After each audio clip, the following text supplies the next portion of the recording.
that are up here. They give you 6 minutes of their time to tell you about what they're building. Then you give them 20 minutes of your time to ask questions, make suggestions, connections, and whatever else you can do to help them out, help them grow in this community. I'd like to introduce you to my co-fiends here at 1 Million Cups, Marie and Bowers.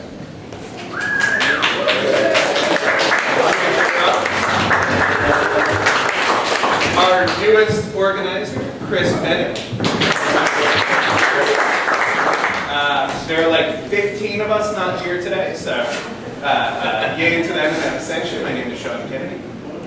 Most importantly, though, I would like to introduce you all to Kawa Coffee, the delicious beverage in many of your cups. They are good enough to sponsor us for this event and, frankly, keep me awake for most of the week. Our first presenter today is Intrinio. You may have seen them before at Million Cups under a different name, but they have changed their name, changed their game. I'm getting some traction. Intrinio. Yay.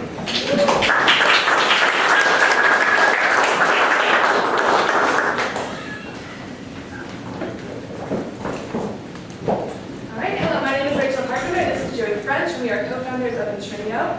We use automation to provide investors and analysts with financial data and a valuation platform at a fraction of the typical price. So let's start by talking about how investors get their financial data today. You've basically got two options.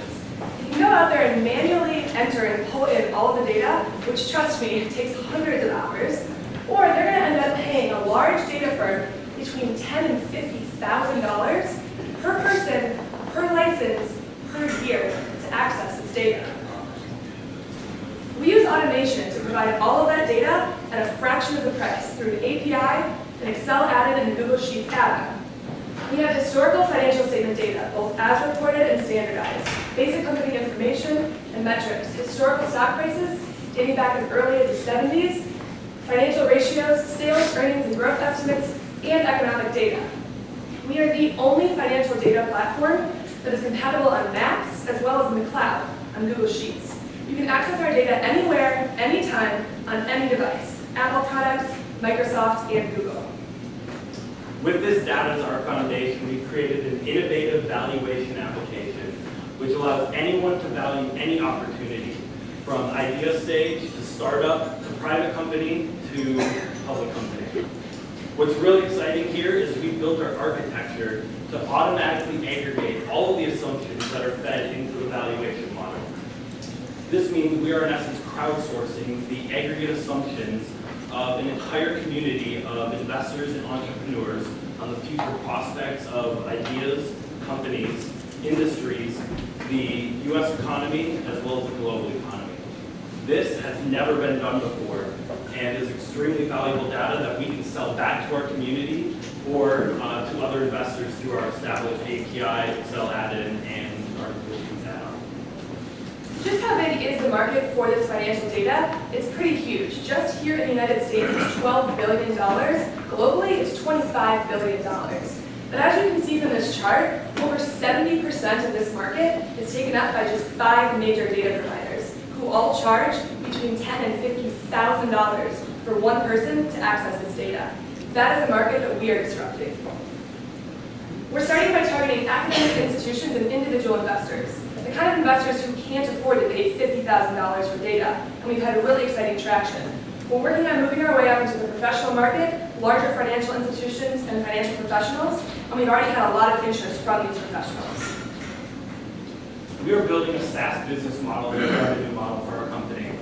This means our valuation application is completely free and is being supported with ad revenue as well as in-app revenue, such as selling back this crowdsourced aggregate data back to the community.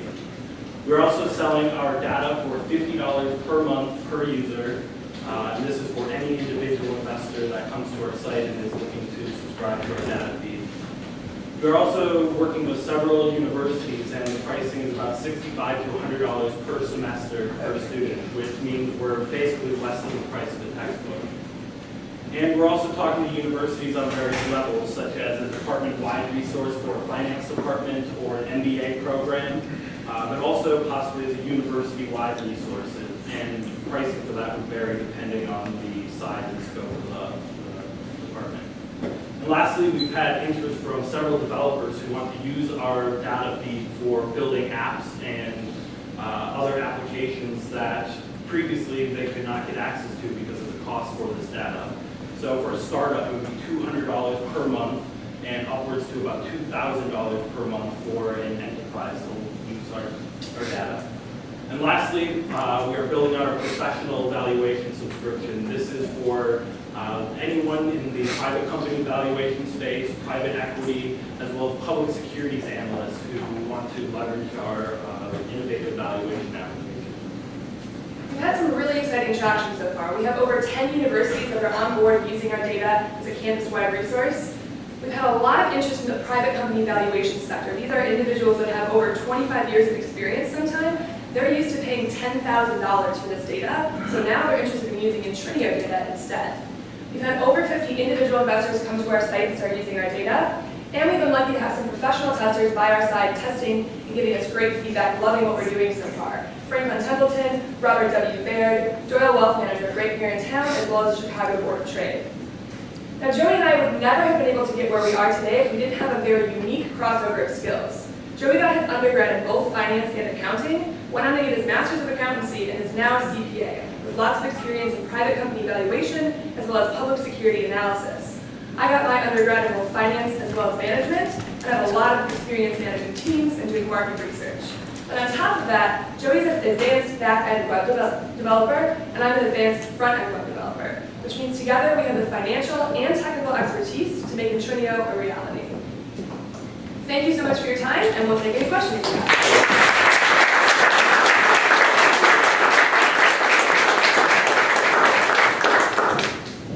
Great presentation. Thank you. Do you have a way that someone like us could put our data in to see how we would measure out, like how, like, you know, yeah, our model, right, and how we would show why we would do it? So right now our platform only works for public companies, but we're in the process of all the architecture is there. So it'd be really easy for us to flip it around for private companies and startups. So the idea is that an entrepreneur could input their historical data and their financial projections and find the actual value of their own company, which nobody's doing. Entrepreneurs really struggle to value their own companies. Exactly. So we want you to be able to, as an entrepreneur, as a private company valuation, and as a public company, know the value of what you're doing. What's really innovative with this is you can understand what other people that are building companies similar to yours are projecting for the future prospects of the company. And even looking historically, you know, this might not be applicable to your company, but what are gross margins for other similar companies in the southeastern United States? Or what is the average growth rate of the past, and what is the projected growth rate for similar companies of yours?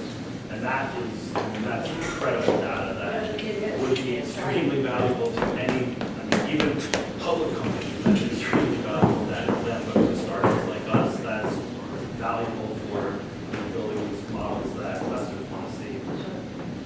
Besides price point, what else differentiates you from the large players? So it's our niche with valuation. You go into a Bloomberg terminal, you aren't going to be able to value your company or even any public company. Really, the industry has been largely focused on trading as the main emphasis for all of their platforms.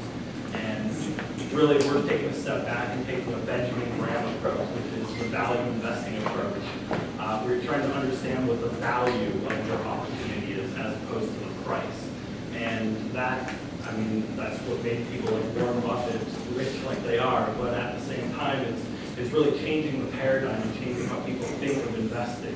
Rather than thinking about, I think the price of this is going to go up to here, is what is the value? And the famous quote is, people in the stock market know the price of everything, but the value of nothing. And that's what really we're trying to change here. How many users do you need putting in their assumptions before you can have like credible predictions or valuations? It's a good question. That's going to be our biggest challenge because this data isn't valuable until we have grown, a significant amount of users. But we would, what would you think? I mean, based on your standard statistics class, they'll tell you 35 is the tipping point of any sample that is reasonable to tell you what the population represents. I mean, even like 5 data points, though, does give you enough to try to understand what is going on. But The goal is to get a large number of contributions, and at that point, the statistics that you can start pumping out based on like standard deviation, like what is the value of all the projections for 2 standard deviations above the mean, and what is the intrinsic value therefore? I mean, that's mind-boggling, so you need a critical mass to get to that level. How much historical data do you have? We talked earlier, and I understand a little bit about how you access your data. How much history, financial history, how many years worth of that? So we are leveraging a technology called XBRL, and this was mandated by Congress in 2009. And there were a certain class of companies that were mandated to start filing basically right then. So most companies provide 3 years of historical data from that point. So in general, we're seeing these large accelerated filers is what they're called, dated back to about 2007. But then for smaller companies in general, we're seeing back to about 2009-ish when we're getting the first data points coming in. And then obviously companies like Twitter, who just recently went public, our data goes back to like 2013. We do have 37 million data points in our database. So every piece of financial information for every single U.S. publicly traded company. So it's just a matter of standardizing and organizing it all. Hey, I'm so sorry. Now, is your target market the larger corporations, as I'm understanding, or are you wanting to stay to the masses, to the general business owner? So we're starting with academic institutions, which is the individual investor who's easier low-hanging fruit because they don't have any access to this data. But as we increase our quality, we're going to move more into the professional space. We've already seen interest from there, so it's happening sooner than we expected. The small business owner going to be able to interpret this data? How are they going to read that and understand what that means? So that's a big part of our strategy, that these large data firms don't care about the user experience, and they never had. Their tools are horrible to use and understand. So that's one of our big principles of the user experience, and making it really easy to understand how to use everything. What mechanisms are you using to protect your intellectual property, and what's your risk and your financial surety of the data? What risk do you have going forward? 2 questions. So for the intellectual property, at this phase, we are looking into patents. We are at minimum 2 patent opportunities, but we have not yet filed those. Largely our strategy, which I think is becoming an overarching strategy for software companies and startups as a whole, is that at such a young age in our evolution here, a patent really does mean nothing. For me, if someone is infringing my patent, I can't do anything about it because I don't have capital to go after that person. Once I have a little bit of cash in the bank and have some momentum behind me, I mean, it's a totally different game. I'm changing my code every single day to put a patent on that. Like, that means my patent's going to be obsolete the next day. I just make a tweak to the code. So, in general, yes, we're going to file some patents, but I don't even think it's going to hold up in the long run. Excuse me. If you're going with universities, how are you protecting yourself from other students and faculty and that kind of stuff from your idea? I'm just trying to figure out how you're keeping yourself protected. In that regard, I mean, it's my unique mix of being a web developer and a CPA that has really been able to allow us to take on this opportunity without having someone infringe on it. It took us 2 years basically to build the back end of what we built. It's not easy. I mean, we're not being naive and saying somebody could throw a couple $1 million to some of their best developers, but they'd have to have a CPA looking over the shoulder of the developer. We've been able to translate our financial knowledge into code, which is not common, not easy to do. So, of course, anybody can throw $1 million at anything you copy in an idea, but we're 2 years ahead of the game, and everything's proprietary on our back end. And on the crowdsourcing aspect, I mean, by all means, someone can replicate that and try to build something similar to us, but I mean, we already have it all built. It's already live, and we're getting people on it every single day, as well as having a sustainable revenue model by selling this historical data that is going to be very difficult for someone to replicate. So with that, I mean, we're starting to make revenues already, and I think that momentum is going to keep carrying on in the future for us. Thank you. 2 points. One, I look at a company called Matterport because what they identified is there are individual VCs and investors that want to put money in the company that they don't have, they don't spend 10, 50,000, for these big pools. So no matter how called build a whole business around it, it's still about $1,000 a month, I think, but around getting traction and investor data to individual investors, so they might be a good company to kind of look to see how they did grew. But then also, when the other point was on your audiences versus developers, universities, whatever. Those are all so different audiences that you might want to. It's good in the presentation to show that opportunity, but to have to meet the need of a developer who makes a request one day, and then a university another day, an individual investor.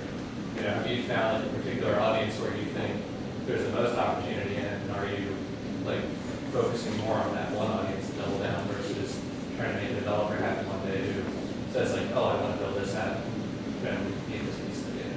So for developers, we have an API built. They just kind of take the API and run with it. Once they have access to that, they don't. There's not much else there. But the average, consumer doesn't know how to use an API, and that's what we built the Excel add-in. So the product's already pretty differentiated and ready to go for everybody to use. But you're absolutely right. We're starting with the academic market in terms of marketing, messaging, and stuff like that. With just there's 3 of us now, but with the 3 of us, it's impossible to target all those people. So we're definitely starting with the academic market. We just wanted to show the possibilities beyond that once we start growing. And even our site went live about a month and a half ago. There were multiple people that put in contact requests to us that were saying, I'm a developer and I have this great idea. Can I have your data?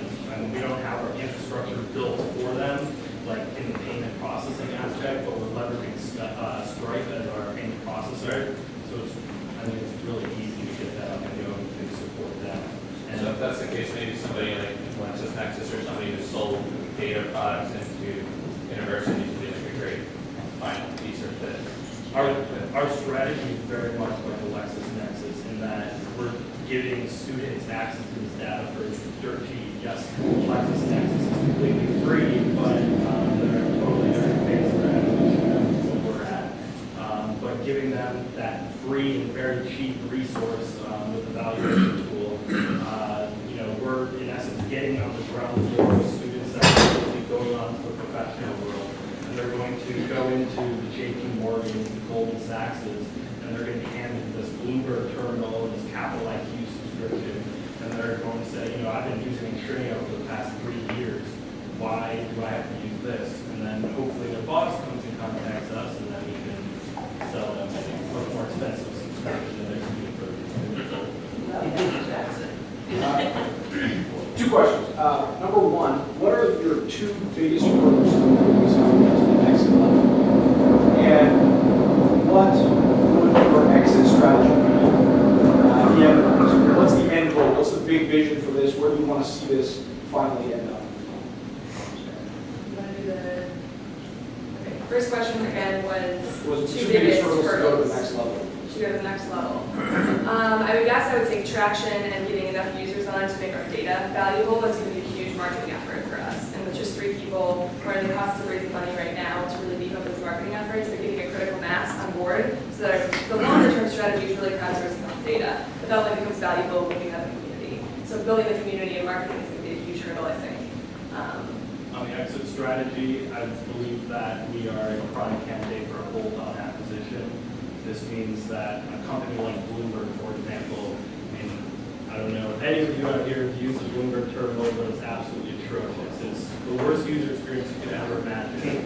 And here we're bringing an innovative, easy-to-use platform that can be literally just bolted onto their existing website and platform. And with that, building this community, that's something that Bloomberg really doesn't have behind them. Their main community aspect is their messaging system, which, it's awesome, but, you can't really collaborate in that system as well. The data that is assembled, is that only available to the company who's part of that? Is that just for their eyes to see an opportunity to sell data to business brokers? So for private companies, they'd be giving us our data under the condition that they get access to everybody else's data on an aggregated sense. So it's anonymous. The private company would anonymously submit their data, and then we would aggregate that and run statistics. So we wouldn't say there's this specific company has this revenues. We'd say companies in this industry, in this area. So you can compare yourself on kind of an aggregated level, and that way a private company is just giving it public information away. And you're saying you don't have enough information to go forward with that private company data at this time? Correct. Or you do have a We're in the universal process private? of building that out right now. Right now, we have the ability to aggregate public company data. So, if everyone here put in their forecasts on Apple for the next 5 years, the revenue growth, the operating profit, and how much capital needs to be keep investing into the company, we can provide that aggregated data back to everyone. But for the private company, we're still in the process of building that out right now. Are you interested in strategic partnerships? Absolutely, depending on the partnership. Yeah. Yes. When you're doing the crowdsourcing of this and things like that, given that you say you get some value from even as low as 5 people, are you weighting that at all based on who those 5 people are? Yes, so we do have various credibility mechanisms built into the platform. One of the longer term goals for us to build out is basically performance tracking. So in essence, you were to contribute your analysis on Apple, and if, eventually at this point in time you said Apple is undervalued and then it took off, you are obviously going to have a higher rating than someone that said Apple is overvalued and then the stock went off and your prediction was wrong. And we have other various credibility mechanisms already built in that you would be able to do various statistical measures to give a performance weighted average, so to say.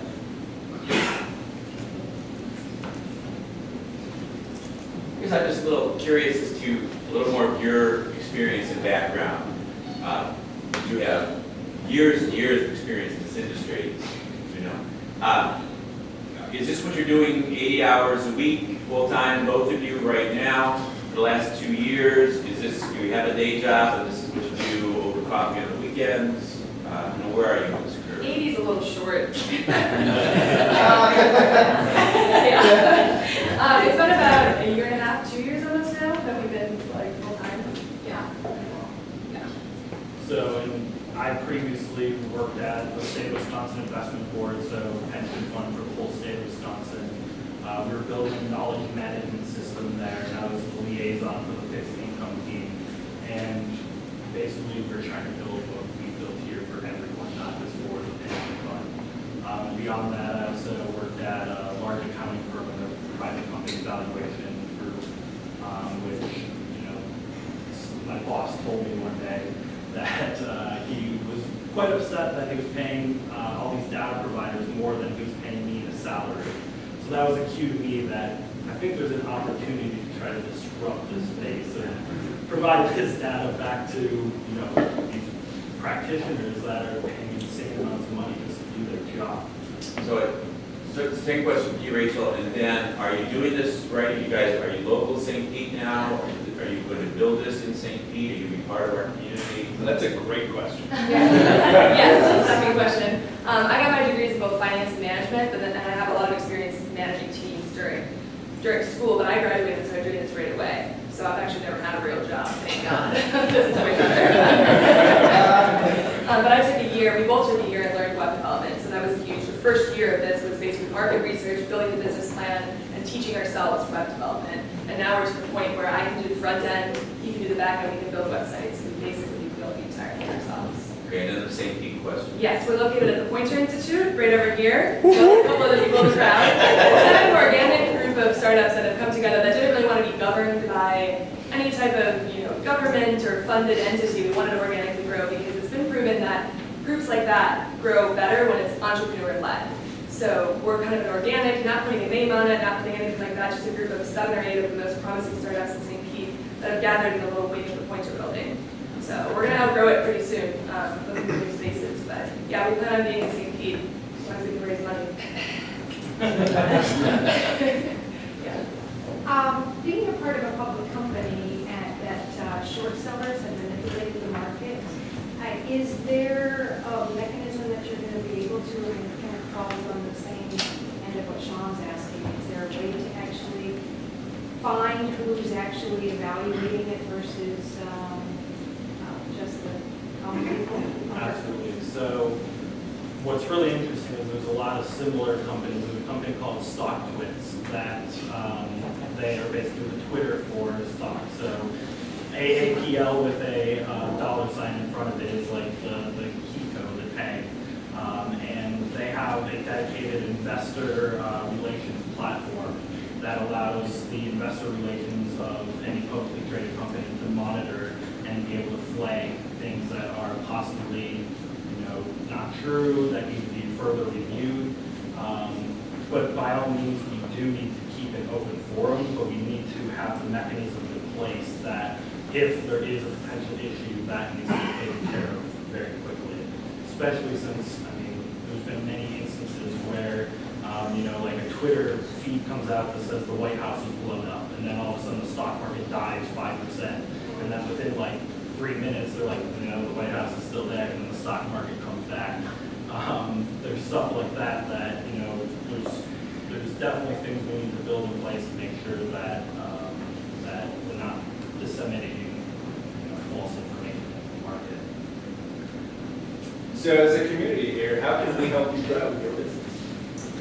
So definitely customers, if you know anybody that would use this data, if you know any university connections that you can send our way. We're already connected pretty locally with USF, UT, Florida Gulf Coast, and UCF, but any universities beyond that that you think would be interested in this, that you can make introductions to, or if you have friends that could use this data, let us know. And we are also raising money as well, so any type of investor connections you can make would be great. And just general feedback, if you have any ideas or potential problems you can see. What does your typical subscription look like? Is it month to month or is it an annual We've contract? got month to month limited, $50 access to data. And for universities, it's custom pricing, monthly, or you can pay per year based on the size of the university.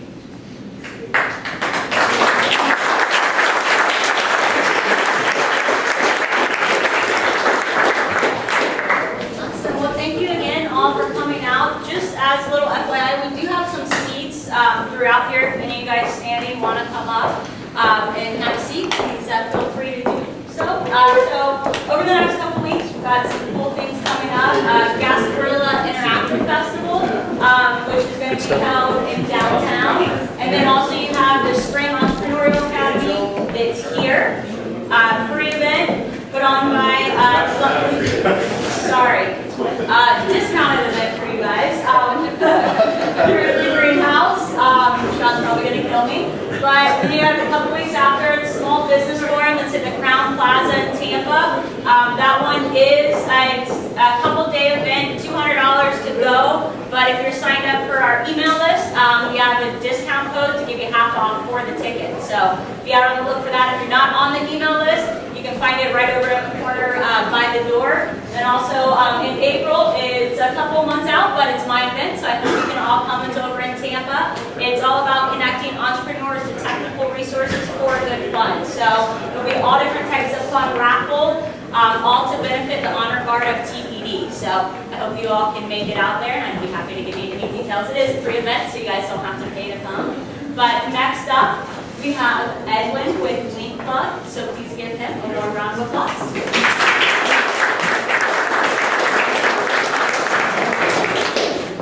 Hey, how's it going? Thanks for coming out. So my name is Edwin, and this is Brian, and we're the co-founders of Linkplug. And to give you like a little gist of what Linkplug is a social media marketing tool that basically drives conversion, drives engagement for anything that you share on social media. And we do this via links. So social media, you're sharing links to articles, and you can kind of think of it as putting like a commercial or pop-up for your brand to engage your customers. So I'll give you a little backstory on this. This application actually came out of necessity. We have this other company, Angular Jobs, that we created. Brian was learning how to code about a little while ago, and he was learning all this stuff on the internet, putting out this content that he was learning, all these articles, videos, tutorials, anything on the stack that he was learning. And so we built up this nice little community, a couple thousand followers, and then it just started growing. We had a lot of traction. We said, well, we should probably monetize off of this. And so we did what normal people do, just kind of advertise on these routes. And we said, okay, it's getting the tens of thousands across different social media accounts. And we said, okay, so what can we do? We did research, like, okay, we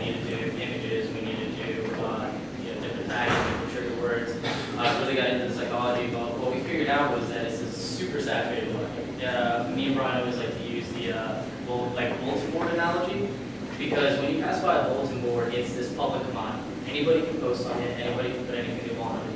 But the problem is that the people that do well are the people that have the resources and the time to be able to put into it, make like a really nice poster that really pops.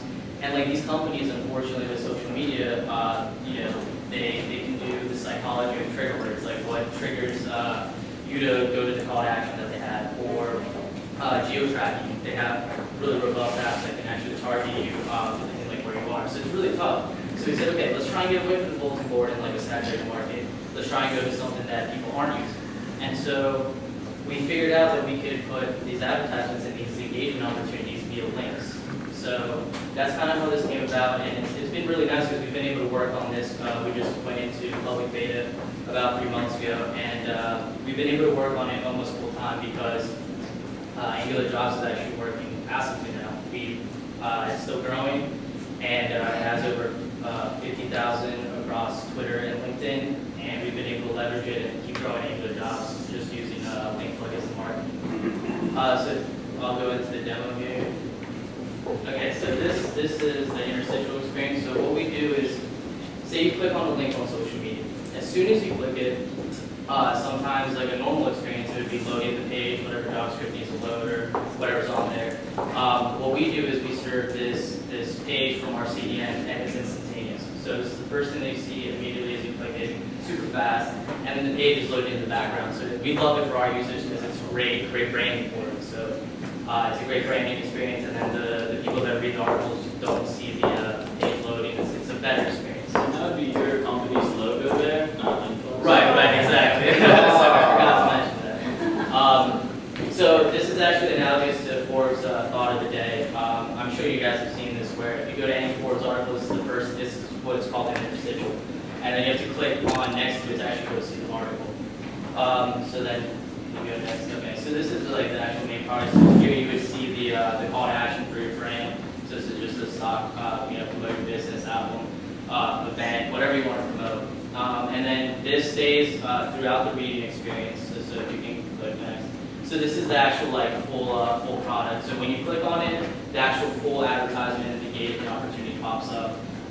Here's like the call to action so you can funnel it to anything on your site, whether it be like an event or an actual tangible product, anything that you have. And then we also have the suggested content here, which is actually similar to, you can't really see here, but it's like the popular posts.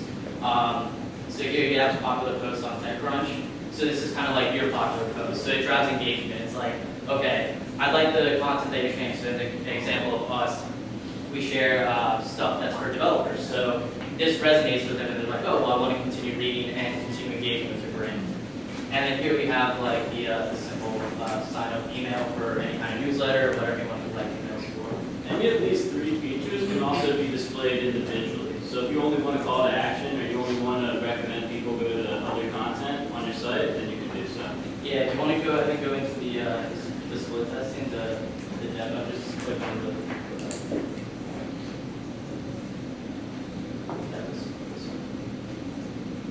So the thing that we really like about it is that we also have split testing capabilities, because as much as we think we're good at marketing, like numbers don't lie. So what you can do is if you create different advertisements, you can split test them, as Brian mentioned, the features. So you can have different colors or whatever, and then you can have different. You can toggle on the features on or off, and then if you refresh it, it should be able to split test. And so another feature that we also have on top of the split testing, obviously we're collecting any kind of analytics that you want, conversions, clicks.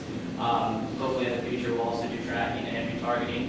But here you can see that there's no email subscription, so that's you can split test as many as you want depending on the plan that we have. And then another thing that we also have is profiles. So let's say that you're a consultant or something. You have different users that you probably want to use this for. So you can segment these and specifically target for your customers. So that's the main gist of it. We'll take any questions if you guys want us to go more on the features or business or just what colors we like.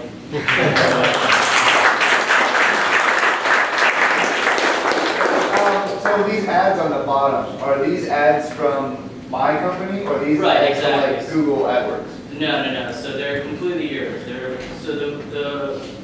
what our ideal goal is, we want to make the social media benefit for everybody. So the person that's reading it, if you're sharing stuff that's for your brand, so like let's say you're a Ford Motor Company or something, and you're sharing, oh, I got this, we just made this new chassis that's super rigid and etc. I don't know much about those, but then you would have engagement opportunities that are for that brand. So it's very targeted and very niche. So And how much does it cost? So it depends on the plan. Our basic plan is $50 a month, and we base it on the amount of clicks that you basically have. So the bigger social media that you have, the more that's basically how we scale it up. So it goes from 50 to all the way up to 500 for enterprises. Do you have a question? Yes. I can see everything here. You can customize it. How is it to build this? When you go to linkplugapp.com, does it take you through? Is it very easy? What you see is what you get kind of thing? I can change colors and add my own ads and do all that other good stuff. Yeah, we can show you the internal dashboard if you like. So it's pretty simple to build all these. I mean, you can build a new one. That's why we really like to split test. And you should see our Angular jobs when we've split tested everything. Colors, names, like everything you can think of, we split tested. And so you can, so those are the basic features, and then depending on your plan, you have a lot more options and whatnot. But yeah, that's something that we pride ourselves on, is just ease of use. Okay, so I can put in any ad that I want, or not ad, because you're saying it's like call to action. Call to action, but it's saying it's also too, I want to bring awareness. It's not within my brand, I'm bringing awareness to other things. Right, it doesn't just have to be advertising. That's why I like we call it branding also, because it's kind of extending from your social media through the content consumption experience. So yeah, and then you can see the different profiles that we have on the side. I'll just show that you can change to whatever colors you want to do to the plug, and then you got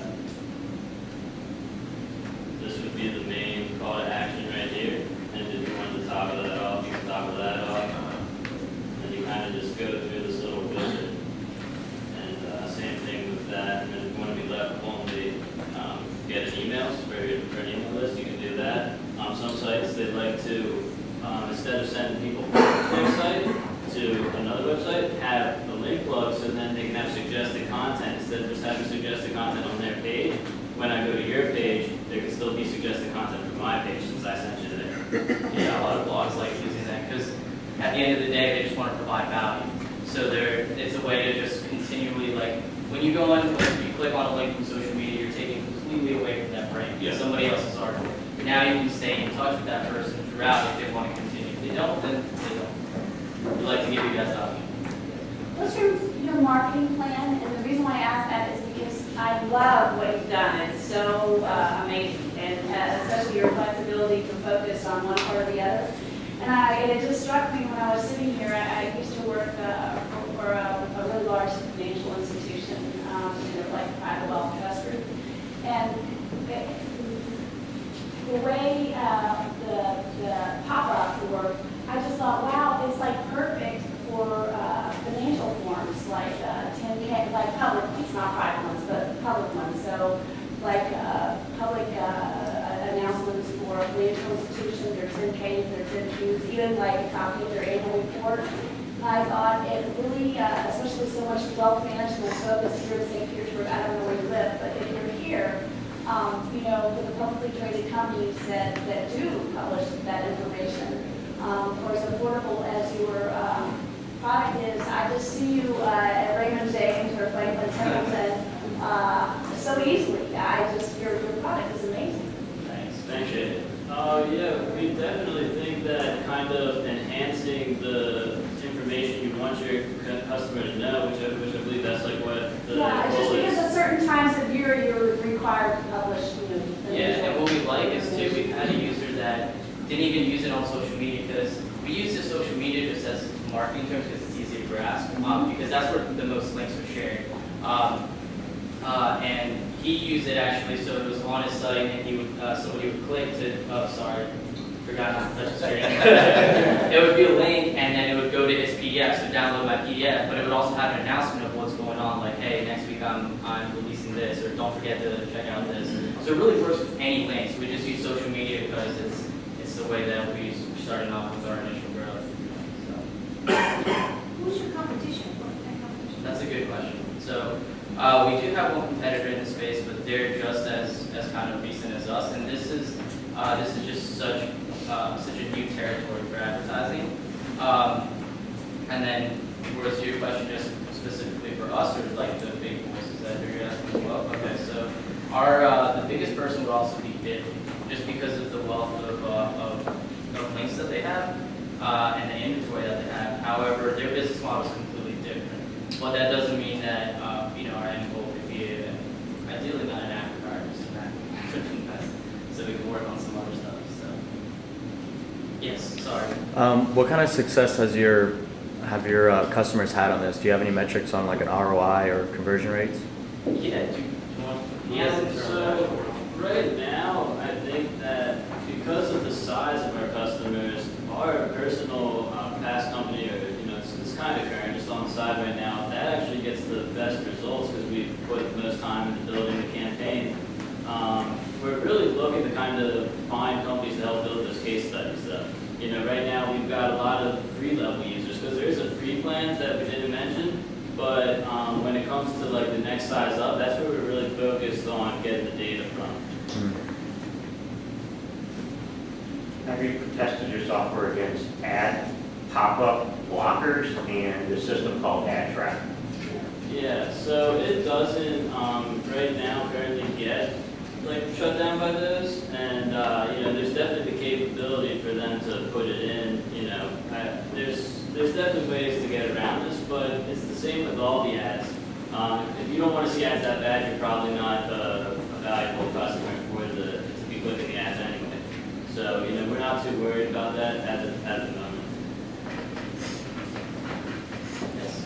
Can this technology be used to implement a paywall like a newspaper site or something like that?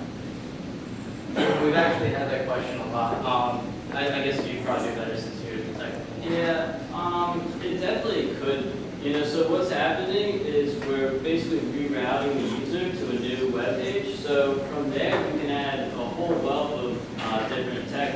One that's most appealing, I think, is the retargeting. So you could actually, instead of having the paywall code, put retargeting code on that page, and then anybody who goes from your social media, you can retarget through ad networks that are already available, like Facebook and Google. And currently, the only person with retargeting capabilities would be that third party that you send the person. And that's why we said that Bitly would also be the most likely accurate, because of the fact that once you shorten or do anything, give somebody else the property of that link, they can kind of do whatever they want with it. Obviously, terms of service, so you're agreeing with that. Yes. So do you see yourself getting purchased, or your exit is through a retargeting company buying it? So that's Good question. Yeah, that's a likely scenario. It could be advertising company. Really right now we're not really focused on an exit just yet. Like we see that there's definitely opportunity because the internet's getting really big and people are just buying up high growth companies, and that's really what we're trying to set up for. We see other people are trying to enter this market. Their products aren't as significant as ours. They don't have as many features, and we think that we provide an overall better experience for the person that matters, which is the person that's viewing the link at the end, not just the advertiser.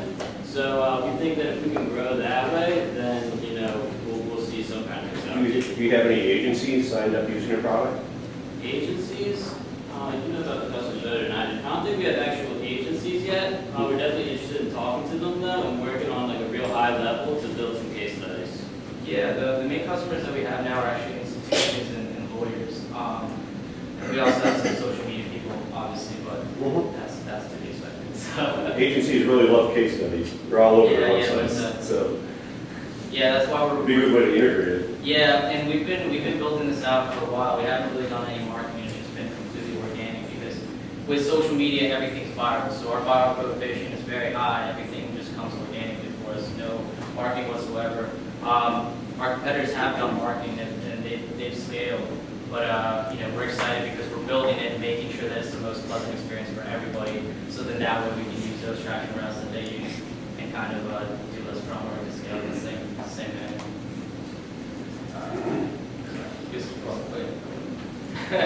How many, great presentation by the way, how many customers do you have right now and what's your plan for this year, what's the target? Yeah, so I can give you a rough estimate. Do you have the dashboard? Yeah. Well, so I think right now we have we're going on 2,000 total users. Our customers are, about a dozen paying customers, and they're all from this year. And to be more specific, in about a month ago, we just changed to our most latest pricing structure. We've definitely been trying to figure out, our market fit when it comes to pricing. So our free users are what continue to drive the growth. They have branding on their free experience, and that keeps bringing us more users. And the customers are starting to trickle in, but about a dozen is all we have total. And they're the low-level $50 level customers. So what is the target for the year? What do you think you will be able to do this year? I'm sorry, what was that? What is your target, what is your goals for the year as far as customers? Okay, so over right now, we're actually looking for politicians. We think the next election is good. There's going to be campaign spending, and we think that we can use this for good because politicians share a lot on social media already. Give them more reason to share stuff for their constituents to learn more, and at the same time have a fundraising opportunity on each thing they share. Yeah, we've been just really focused on the product because we want to see who gets the most value out of it before we just start full-fledged marketing. So we've been just very careful to keep close contact with all of our customers. We've actually built the interstitial experience was actually proposed by one of the doctoral professors at North Dakota. So we've just been talking with our customers, but we know the scaling opportunities that we're super excited about. I think you had a question, right? Yeah, I was asking, so you have one other competitor, and there's obviously dozens of link shortener companies out there. I've really tried to get a strong answer to why haven't they done this? Because this is something that, putting together the building your ad interface, like what you guys done, seems to be the most unique part of what you have, where you can point and click and create that experience. But in terms of, I want a link that goes from A to an intermediate page B to C, that by itself is something that a link shortener company could start there. So why haven't they done it? Knowing that answer might better direct you or save you time or. Yeah, I had the same question when we started building this out. So I actually called Billy to kind of see what their business model was like. And they're completely focused on just enterprise sales. So their services cost over $1,000 a month to just kind of, working with huge companies like Coca-Cola and stuff to really get to know who their audience is.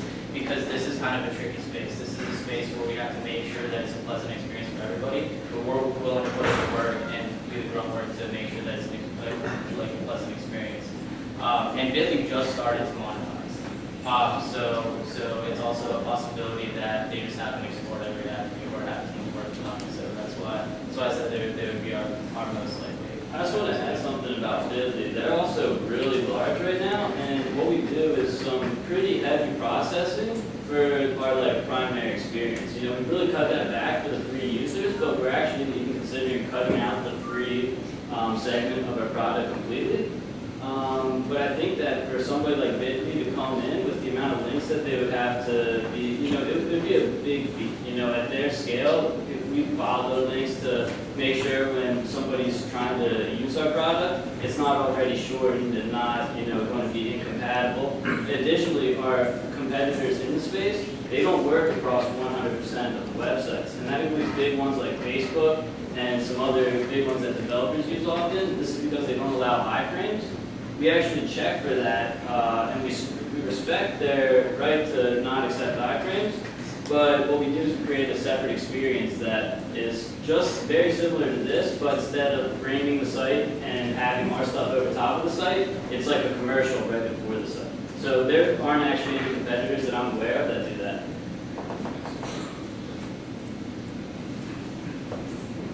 Where are you guys located, and How much of a full-time effort is this for you? So I'm right next to USF, and he's over in Port Orange, but about to make a move over here shortly. And I've been working full-time on this for, I would say, 6 months now. Before that, it was split between this and our other project. And that's because this was, built internally for that project originally. And, kind of just diverted to this. We like the Nestle system that we had because we leverage different technologies. Like we work mostly in Trello and use other products to be able to work in an effective manner. There's social media companies like Buffer that they have. They just recently got a huge valuation, and they're completely global, and it saves costs and it keeps us very bootstrapped for as long as we can until the big money comes in. So it's nice. It's definitely a nice launch for you to do that. What's your other project? Recruiting. So primarily it was a job board, and then we put some extra effort into providing recruiting services for larger clients that weren't just interested in paying for job posts. And it does build because with social media we grew a community of developers, all in a specific niche. Did you keep it or did you sell it? We still have it. We're still, basically we only get revenue from the job posts because the recruiting service takes time, like interviewing people and stuff, but we do still have it there with all the connections to the developers. We think that's going to be super valuable if we decide to scale out. They're a very valued niche. It's AngularJS, if anybody's familiar with JavaScript. I just so hope that when people ask you if your goal is to sell out, that you just don't sell out early, because you have such a remarkable product. And I take like about 3 or 4 online, not online, magazines for web development, online retailing, that type of thing. And I just had the weirdest sense just sitting here that just one article on your company in one of those 4 magazines would just take you and put you in a place where you don't, I'm not going to say you're going to be Apple, but I'll just say, wow, you're so young. I just think the money will be there if you have the right set of eyes to look at it. Oh, thank you. That would like, well, this be a while. Yeah. Maybe that's still the case there.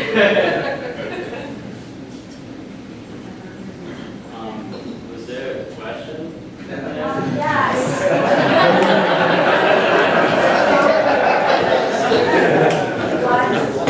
What have you done before this?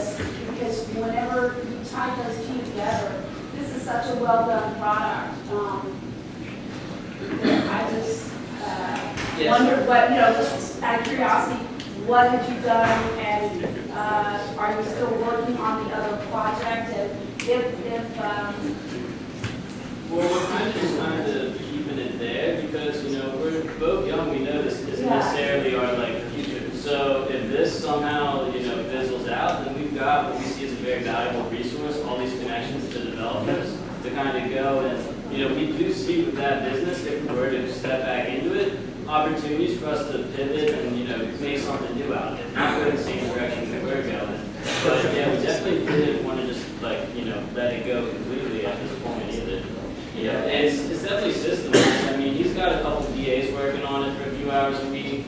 I spend maybe an hour a week just, checking up on moderating the communities, but, it's very, very small amount of time at the moment for us to put aside. Yeah, and we've always wanted to work with products like these that can scale. Unfortunately, our Angular Jobs company won't be able to scale to the potential that this does just because it has a viral factor to it.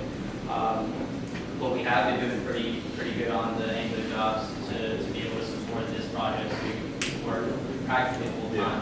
Like Brian said, I handle the actual clients. So we've had some good clients too. Co2 was interested in December. We had their contract. Unfortunately, we just couldn't spend the time on it because we're so busy on this. But it's been able to keep us afloat. So we're pretty excited that we can still kind of do the 80-20. Still keep it as a good service that we feel is quality, and be able to focus our time on building this out and making sure that this gets all the things that it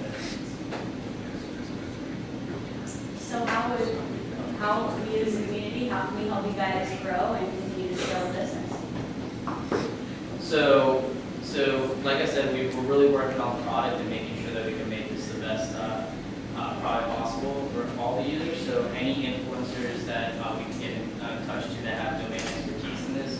would be great. And users especially, regardless of like what level you're at, we think that we can help you, and feedback is huge for us. Our whole project has been driven by feedback. The earliest iterations were a simple pop-up, then it went to just the bottom bar. Now it's a mix of that, both of them, and an interstitial.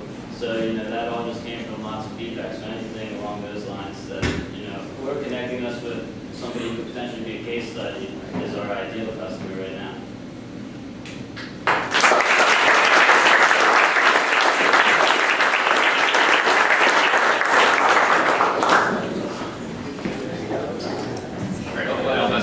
Hello everybody, I'm Chris Bennett. I'm a new organizer with 1 Million Cups. I sat on that side for a better part of a year, coming every week, and gladly accepted to come join and participate and help organize this, so welcome. Thank you. Great presenters today. One more round of applause for the presenters.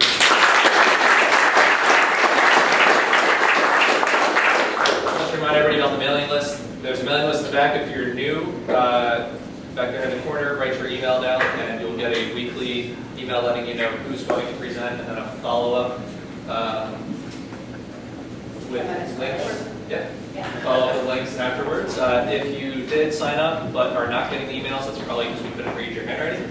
So write it again more clearly, and we'll make sure that you get on the list. Finally, we are always looking for more presenters.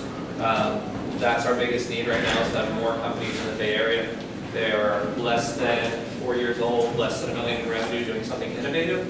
If you or somebody you know is working on something, even if it's at a very early stage where, hey, here's a concept, I have an idea, I've got something together, submit your information to the 1 Million Cup site. It doesn't mean that we're going to contact you and put you up on stage in a week. We'll just reach out, see where you're at, and help you coordinate that. So again, always looking for more presenters, but did I miss anything? All right, good.